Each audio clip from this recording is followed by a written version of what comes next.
Republican members of Congress are consistently getting their asses handed to them, and it happened once again on Friday. I just wanted to see what your plan is to address the issue with the administration talking about classified military operations on Signal.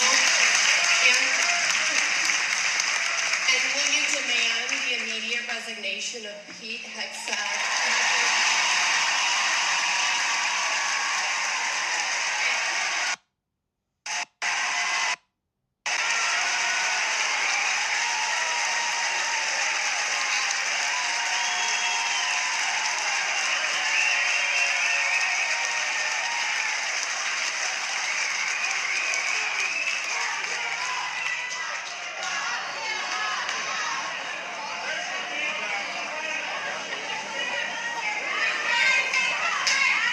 Would demand the immediate resignation of Pete Hegseth, Michael Waltz, and the rest of the group chat.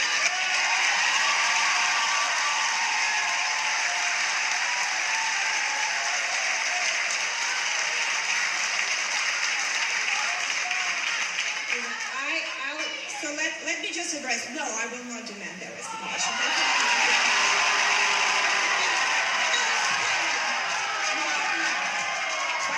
explain you something. And actually, you should post all of the resignations that goes to the Senate anyway, so you should talk to the senators. Hopefully they'll have town halls for both senators that you have. So you're going to attend them and talk to them a little bit more. But talking about that issue, one thing that I want to share with you, I think it is actually very bad, and there is some classified and usually classified information. We have a mechanism to share that and deal with that. But there is sensitive information that might be classified. And one thing I have to tell you, the government needs to do a better job that we have tools for sensitive information where we can communicate with each other. So we don't have innocent mistake or just something happened by mistake. That's Indiana's 5th congressional district, and that's Republican Congresswoman Victoria Spartz. Notice how she frames the illegal Signal chat that is directly in violation of federal law and our national security standards. She frames that as a mistake, an innocent mistake. And did you notice this resounding applause, the standing ovations, when that constituent asked for the resignation of Pete Hegseth and the other folks in that chat? Did you notice how the Congresswoman got the snot booed out of her when she said she would not demand their resignations? And then she proceeded to deflect and be like, ask the senators, and also like, this is an innocent mistake. The reason that I found this footage so compelling is not because it is yet another example, we have so many of them now, of red districts that have not only Republican members of the House and the Senate, but also voted heavily for Trump. This is Indiana, a state that went almost 59% for Trump. But my parents are both from a small town outside of Anderson, Indiana, in this district. My relatives live in this district. This is deeply, profoundly conservative America. These are folks who love their Fox News, who adore Donald Trump.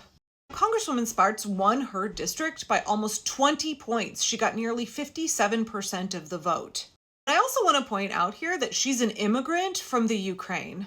It just absolutely floors me that a woman who is an immigrant, who is from the Ukraine, is in support of Donald Trump and this regime and is voting lockstep with Donald Trump. I wonder what it's going to take for any of these GOP members of Congress to find some courage. Or is there just like no limit to how much they will debase themselves and violate their own values?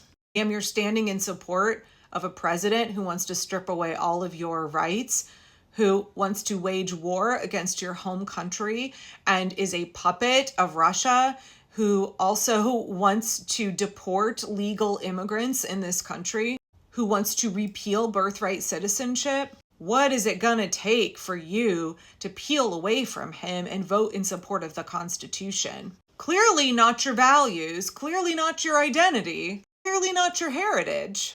So maybe it will be your constituents screaming at you, irate at your lack of integrity, irate over the things that your president is doing to the people of Indiana. I'll never stop sharing these town hall videos because I think a lot of conservative America is not necessarily aware that their feelings are echoed by folks all over the country, and the things that people are saying in town halls all over the country are not unique. These are shared sentiments of the American people, no matter what our politics are. And we know that this regime is using embarrassing talking points, like everybody in all of these town halls across the country who is upset they must all be paid actors. Like, how much money do you think the Democrats have? Like, are you kidding me? And I realize that part of the reason that they're saying that is because they're desperate. They are desperate to discredit real Americans, retired folks, veterans, regular, everyday, working class Americans, union workers, who are livid about the ways that this regime is unraveling America and making all of us suffer.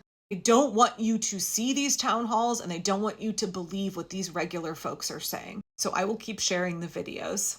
And I hope that you will too. I hope if you have friends and families in red districts that you'll share town hall footage with them so that they know that they're not alone. They know that it's good to speak up. They know that it has an impact. Victoria Spartz sat there and listened to 2 hours of her constituents grilling her. The more we keep the pressure on these members of Congress, the more that they see that Trump is deeply unpopular. He does not have a mandate. The more that we let them know we are going to vote you out in the midterms. The more that they know their seat in Congress is threatened, the more that they fear the power of the people, the better.